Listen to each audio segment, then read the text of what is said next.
আসসালামাইকুম রহমতুল্লাহি ওবরাকাতু। প্রিয় দর্শক, আবারও একটা নতুন ভিডিও নিয়ে আসলাম।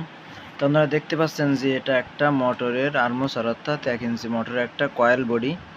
তো এখানে দেখতে পাচ্ছেন যে কয়েলগুলা পুরাপুরিভাবে একেবারে পুড়ে গেছে, অর্থাৎ নষ্ট হয়ে গেছে। তো কি কারণে নষ্ট হলো? মোটরটা কিন্তু বেশি দিন লাস্টিং করে নাই।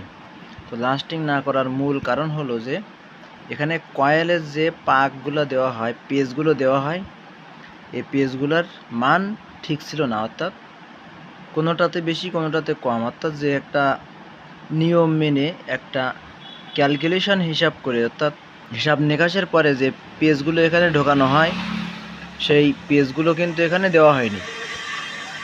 পেজগুলো না দেওয়ার কারণে মোটরটা পুরাপুরিভাবে একেবারে দেখেন, এ পাশটাও দেখেন, একেবারে কোনো সাইডের কয়েল ভালো নেই, একেবারে কালো হয়ে গেছে। তো যিনি করছেন তিনি হয়তো একটু টাকা বাঁচিয়েছেন, কিন্তু সমস্যা হলো যে এখানে মোটরটা কেন এইভাবে পুড়ে গেল।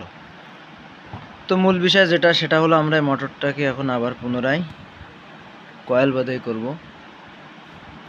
কয়েল বাঁধানোর পূর্বে আমরা এর হিসাবগুলো তো এক প্রকার হারিয়ে ফেলছি।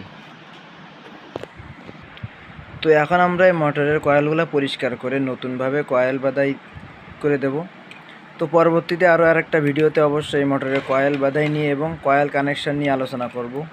সে পর্যন্ত সবাই ভালো থাকবেন। আসসালামু আলাইকুম রহমতুল্লাহি ওয়া বারাকাতুহু।